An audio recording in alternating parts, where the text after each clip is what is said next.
మన ఇతిహాసాలలో ఈరోజు బబ్రువాహనుడి గురించి తెలుసుకున్నాము. అసలు ఈ బబ్రువాహనుడు ఎవరు? ఈయన గురించి మనము భారతంలో ఏ విధంగా చెప్పుకుంటాము అనేది తెలుసుకుందాం. పంచమ వేదమైన మహాభారతంలో అనేక ఆసక్తికరమైన కథనాలు ఉన్నాయి. హస్తినాపుర సింహాసనం కోసం కురు పాండవుల మధ్య తలెత్తిన వివాదం చివరికి మహాసంగ్రామానికి దారితీసింది. ధర్మం పాండవుల పక్షాన నిలవడంతో వారు విజయం సాధించారు. ఇందులో కీలక పాత్ర జగన్నాటక సూత్రధారి కృష్ణుడిదే. అయితే విలువిద్యలో అర్జునుడిని మించిన వీరుడు కూడా లేడు. అలాంటి అర్జునుడు తన కొడుకు చేతిలో ఓడిపోయి మరణానికి చేరువయ్యాడు. ఈ ఘటన మౌసల పర్వం లేదా అశ్వమేధ పర్వంలో చోటు చేసుకుంది. స్వయంవరంలో గెలుపొందిన ద్రౌపది, కృష్ణుడి సోదరి సుభద్ర, నాగకన్య ఉలూపి, చిత్రాంగద ఈ నలుగురు అర్జునుడి భార్యలు. గతంలో అర్జునుడు మణిపురి యువరాణి చిత్రాంగదను ప్రేమిస్తాడు. తన పెద్ద కొడుకుని మణిపురి రాజ్యానికి రాజుగా చేస్తానని మాటిస్తే తనను వివాహం చేసుకుంటానని చిత్రాంగద కోరుతుంది. ఈ షరతుకు ఒప్పుకొని ఆమెను అర్జునుడు వరించాడు. కొన్నేళ్లకు బబ్రువాహనుడు జన్మించాడు.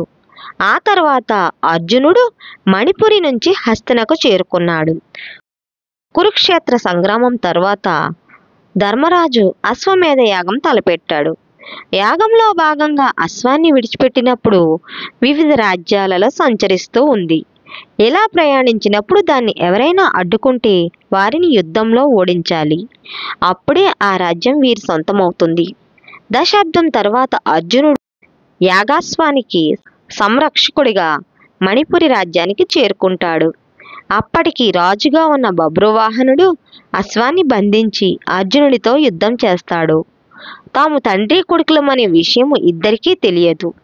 బబ్రువాహనుడి చేతిలో అర్జునుడు ప్రాణాలు కోల్పోతాడు. మరణించిన వ్యక్తి తన తండ్రి అర్జునుడని తెలుసుకున్న బబ్రువాహనుడు పశ్చాత్తాపంతో కుమిలిపోతాడు. తన సవతి తల్లి నాగకన్య ఉలూపి వల్ల అర్జునుడు ప్రాణం పోసుకుంటాడని తెలుసుకొని ఆమెను ప్రార్థిస్తాడు. అతడి ప్రార్థనలకు ప్రత్యక్షమైన ఉలూపి నాగమణితో అర్జునుడికి ప్రాణం పోస్తుంది. భారత యుద్ధంలో భీష్ముడిని మోసం చేసి అర్జునుడు హతమార్చాడని ద్వేషంతో అతడి సోదరుడు వసుసు కొడుకు చేతిలో నీకు మరణం తథ్యమని శపించాడు. ఆ శాప ఫలితమే బబ్రువాహనుడి చేతిలో అర్జునుడి ఓటమి, అలాగే మరణం కూడా. అంటే ఇక్కడ అర్జునుడికి బబ్రువాహనుడి చేతిలో చనిపోవాలని ఒక శాపం ఉండడం వల్ల అర్జునుడు చనిపోయాడు. కానీ తర్వాత నాగకన్య అయినటువంటి ఉలూపి ఆయనను బ్రతికించిందనమాట. అంటే తన తండ్రి అని తెలియకుండానే బబ్రువాహనుడు అర్జునుడిని యుద్ధంలో ఓడించి అతని మరణానికి కారణమయ్యాడనమాట.